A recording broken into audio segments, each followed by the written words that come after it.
This video is brought to you by Squarespace. No, I got a wife and kids. Please don't shoot me. What's that, mate? Don't shoot ya. How about do shoot ya? Oh, no. 5:30. Nice. Just in time for the footy. The British hard man archetype is one of the most popular characters in television and film, And it completely broke the classical stereotype of your average British man. I'm certainly not part of the aristocracy. That's definitely true. I'm a man of the people. Vox populi, vox dei. From Alfie to James Bond, Ross Kemp to Danny Dyer, today we will explore the incredible and sometimes controversial evolution of the British hard man. Quite all right, Watson. Think no more about it. One never thinks to question him. Don't discuss my private life with strangers. For the most part, in British history, the understanding of a British male was extremely inaccurate. It'd always be this very posh, upper-class man, a gentleman, kind, intelligent, sophisticated. How long have you been with the police department? Just a year, sir. Before that, I was a sergeant in the Marines. Good day, gentlemen. Early British cinema would have had you believe that every British person spoke and acted like this. However, I've probably met in my life 3 people that perhaps speak like this, as opposed to thousands of people that speak like this. Got some bad news for you, John. What the f... Let's have it, Phil. What's the matter? Your bottle going? You crossed the line, Alfie. You crossed the line. The lot. But before we can get into people like Ross Kemp, before we can talk about Danny Dyer, Tom Hardy, Cillian Murphy, there was one very important man in breaking this stereotype of British men. I admire your luck, Mr. Bond. James Bond. James Bond. James Bond came around in 1962 with a film called Dr. No. And this film was pretty controversial. The Vatican came out and said, this is a dangerous mixture of violence, vulgarity, sadism, and sex. In the early 1900s, TV and film was seen by the general public and the government as a sort of dangerous art form. It was seen with a lot of fear. The BBFC was established, and in 1934, the Hays Code was established in Hollywood. Basically, to stop the government breathing down the film industry's neck, they made a bunch of self-imposed rules of what you can and can't do or say in a movie. And so, class, if we open our Hays Code guideline book and we turn to the chapter of Be Carefuls, on number 12, we will see sympathy for criminals. And what this led to was that the main character in most films would always be an upper-class person who was very morally righteous, who was a gentleman, well-mannered, and you would never really see a main character who was a criminal. And if he was a criminal, it'd be very obvious that the film was trying to tell you, don't be like him, little Billy, or bad things will happen to you. And so James Bond was very interesting because he twisted the archetype. Sure, he was a good guy, you know, he fought for the British government and all things good and proper, but he did so in morally questionable ways, like murdering people. And so this would lay the foundations for what was to come. Before we go further with this video, I want to give a massive shout out to today's sponsor, Squarespace. Squarespace is the #1 platform for building your very own beautiful looking website. You need to have a good website these days if you're trying to compete in the market. And Squarespace takes this whole process, makes it very easy and actually fun. There's tons of templates that you can pick, customize, and perfectly match your brand and what it is you do. Whether you're a PT or a graphic designer, a brand owner, or whatever really, Squarespace will make you a perfect website. As well, there's tons of built-in tools like email marketing, appointment scheduling, e-commerce that will just elevate your business to that next level. I've been using Squarespace myself and I must say it's really easy, it's very fun. So be sure to check out squarespace.com/Jimmy the Giant, and to get 10% off your first purchase of a website or a domain, use the code Jimmy the Giant. Anyway, back to the video. You want to wait till the game, or do you want to make one with me now? Don't punch above your weight, you long streak of piss. Well, stop punching your old woman about then, wanker. What you say, you mug? You heard you, fat What is a geezer? It's probably worth me, I talk about him a lot, it's probably worth me explaining it clearly. A geezer is someone from, like, in and around London. He talks a little like this, in a dialect known as Cockney rhyme and slang. Sharon, who's that on the dog and bone? Say that again, mate. You must be having a bubble. Fucking hell, Bill, I nearly fell down the apples and pears the other day. Yeah, he was rude, he was brash, you know. He wasn't afraid to speak his mind. He wasn't the reserved gentleman who would keep poised and calm. No, Baz, they'd let you fucking know what they thought, mate. You know, he loves the pub, he loves his Julie, he hates foreigners. And if it isn't obvious, he's a very working class boy. And he's fucking proud of it, mate. But the one thing that is the most important about the geezer is that he not only loves, but his life orbits around football.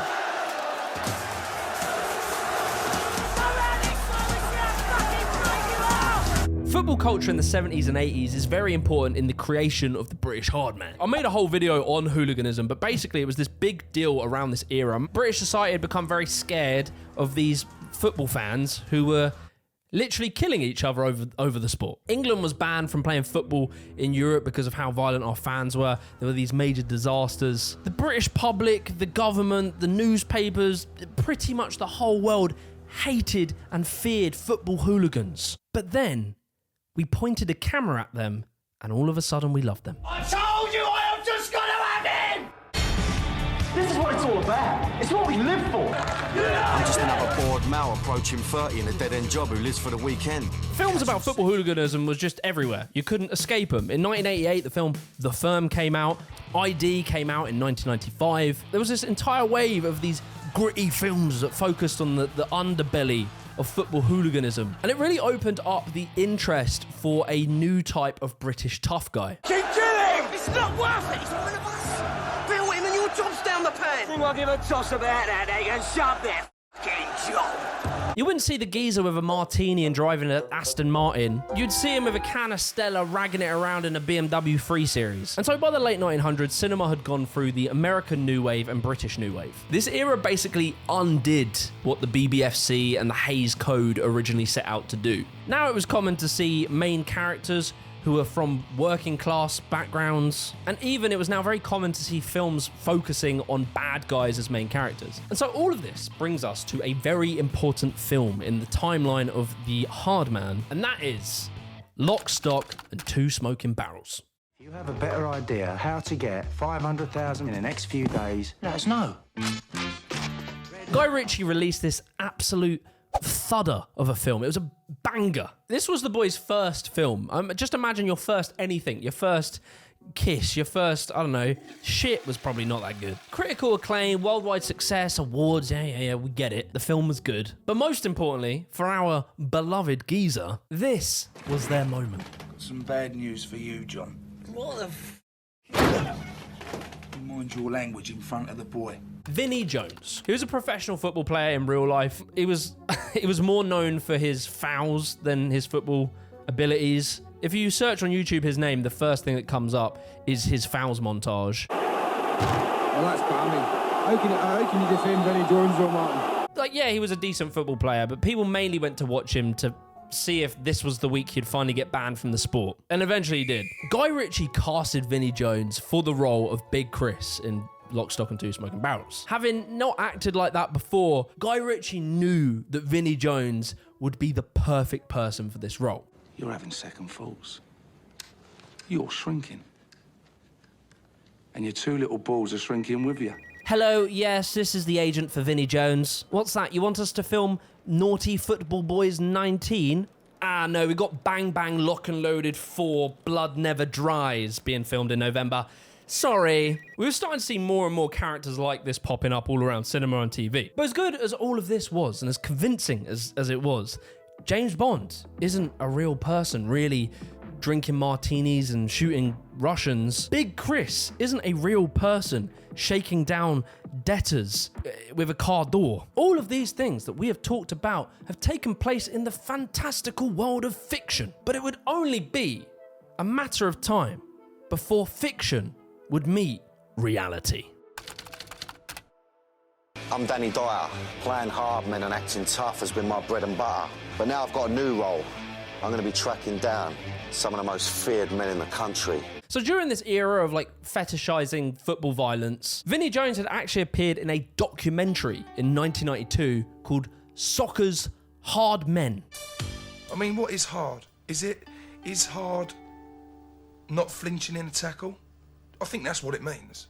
And I think this documentary gave the inspiration for a new style of documentary making, which we will call the British Hardman documentary era. I know, how did I come up with that? But it would be in 2004 where we would really see the Hardman documentary come into full fruition. As an actor, I played various hard men. But now I was in search of the real thing. I was on a mission to meet one of the most violent gangs in the world. Rio's notorious street gangs. You had Ross Kemp having whaps pointed at him. You gonna kill me? Sit down. No? You gonna kill me? No one's gonna kill me. Danny Dyer being scared of everything. I thought it was time to leave as I realised I was dealing with some dangerous people. Vinnie Jones rolling around with a feds, bruv. Dickhead. A new meta was discovered whereby you take a geezer, you put him in a dicey situation, you point a camera at him, you would get cash, or wonga, as they would say. These documentaries were insane. Ross Kemp was known for his television role in EastEnders, playing a London hard man called Grant Mitchell. I'm the psycho, but you're the bloke with a gun threatening to shoot people. Not people, Grant. Yeah. It didn't really matter that this was a character and Ross was actually quite well spoken in real life. I'm incredibly lucky to do something that I feel so passionate about. And you can say what you want about Ross Kemp, like his dad was a police officer, he was a theatre kid, but you cannot pretend that Ross Kemp wasn't an absolute madman. Said we heard Icon chatter. He's up again now. We got whizzes going over, so we're taking incoming, boys. He was literally in Afghanistan in combat situations with a cameraman talking to the camera. The footage that he got in Afghanistan was some of the best journalistic coverage of that. As well, he would meet with gang members in not only London, where he was somewhat safe, but in various parts of the world where it was just him and a cameraman and maybe a producer and a sound guy. What about regretting what you've done to the girl? I also do regret about it, because if she fell pregnant, what will be that baby's father? Who will be that baby's father? But what about her personal feelings? It's simple, you know. He genuinely put himself in incredibly dangerous situations in very dangerous countries. But as well as having this demeanor of being a tough guy, very confident, he could handle himself in any situation, he never showed weakness. He was never so tough that it seemed fake and put on. He would often show his compassion and empathy to complicated issues, why people are in these situations. If one of your family's been hurt, one of members of your family. One of my boys died, but that was something to do with something else, but it was still someone getting stabbed or whatever. It's still violence, innit? But yeah, it affected me, innit? But well, how is it not going to? Of course it affects you. A lot of people around there's been dying recently, like, and everyone knows who it is, obviously, but we just have to get along with it every day, innit? And he would even talk about how in some situations he was scared and shitting himself, but he just had to act in a tough way in order to not get killed. That was absolutely for real. That was not in any way set up. God, no. No, well, I mean, I think you you can also tell, I'm trying to pretend it's not happening. If I'd set it up, I'd be far more macho. I'd be a bit more like Grant Mitchell. I'm going, please don't do that. But as well, he was even able to laugh at himself in the extras, where he parodied the fact that he's a fake tough guy. Are you hard? No, you're not. Do you know what really hard is? Beating me up and that. He was a multi-layered, complex person who was incredible at not only acting, but genuinely good at journalism. And then you had Danny Dyer. How are you, son? Pleasure to meet you, bruv. Pleasure to meet you, son. So this is your boozer then, yeah? I mean, you sure we're going to walk in this boozer? We're going to end up getting ironed out by this little firm, you know what I mean? Yeah. But you seem sweet as, but it's early days yet, you know what I mean? I'm sure someone's going to glass me anyway. Only joking. Got a naughty little firm, but no, not many firms, I suppose firms up here know about you. But, you know, you're almost like in the background, you know what I mean? No, can you say hello, right? We can go down to London and turn you over. Danny Dyer was none of that stuff. All the good stuff, I said, he was none of it. After appearing in Football Factory, Danny Dyer, I think, got stuck in a character role where he pretended to be a hard man but thought in real life he was now a hard man. And he created a hard man documentary with the real Football Factories in 2006. The only way I could describe it is like Danny Dyer is an AI bot that's programmed to say as many Cockney rhyme and slang words in one sentence as possible. So has it been much tougher for the firms and all that, what with the old CCTV and the old bill and all that? Have you got your nut round that? All the while being clearly out of his depth when he was around anyone who was a real, actual geezer. Incredibly weak ability at interviewing. He would always just assume bad people were bad because they were bad. You didn't watch his shows for the journalism of Ross Kemp, but you more so watched it to see Danny Dyer struggle in social situations. You either like to hold your hands up or you don't. It's just you're born with it, ain't you? Of course you're born with it. And that's what it's about, you know what I mean? If you ain't doing it on the terraces, you're going to be doing it somewhere else. It's just that violent streak. No, it's not a violent streak, it's being proud. The British hard man was in its golden era. In the 90s and 2000s, it was everywhere. We loved it. We couldn't stop watching them. Oh, hey, little Billy, how was school? You want to go watch Toy Story 2? Fuck off, Dad, you prick. I want to watch Elijah Wood and a guy who can hardly do a Cockney accent. And for f***'s sake, stop saying soccer. Have a proper f***ing mix-up over some footy. Is that all right? All right, Billy. Let's get into him. You see, slowly into the 2010s, we would start to see a decline in these football hooligan films. The hype around both football hooligan films and like the hard man documentary format was becoming less and less common. And that's because football hooliganism as a public issue and a moral panic in society was dwindling. And so into the 2010s, we were worried about new things. Weird men on bath salts wearing clown suits and eating Tide Pods. And the world was starting to move on to a new British tough guy. Nothing. Brother, he stole my strap, fam. No, I didn't. I just told you you're chatting shit. He ain't stole nothing. Now what? Is this you? Shut up, pussy. The interest for the British hard man and football hooliganism was traded out for the roadman and UK drill. The hard man was being thrown to the side like Woody when Andy got his new Buzz Lightyear toy. And as well, in the real world, when you picture a tough guy who's British, the football hard man geezer is kind of less common now. They of course still exist, but most of them are now in their 50s. They live in the Cotswolds. They drive a Range Rover, watch Jeremy Clarkson and read The Sun. Whilst the young men of today who are rough and ready, they're probably more likely to talk like roadmen as opposed to like the Cockney geezer. It's a f***ing tool. No, it's not. It's a rolling pin. Who are you, Fanny Craddock? What are you gonna do with that? You gonna bake me a cake? You gonna sing me a song, watch me blow out f***ing candles?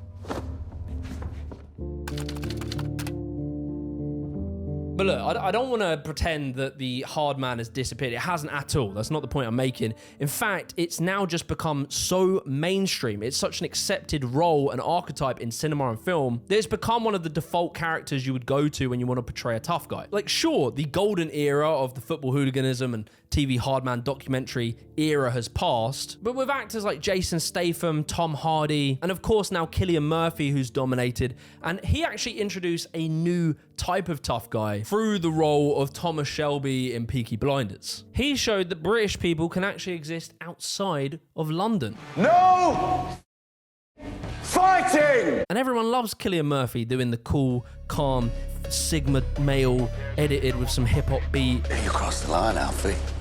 You crossed the line. The line? They're using my boy!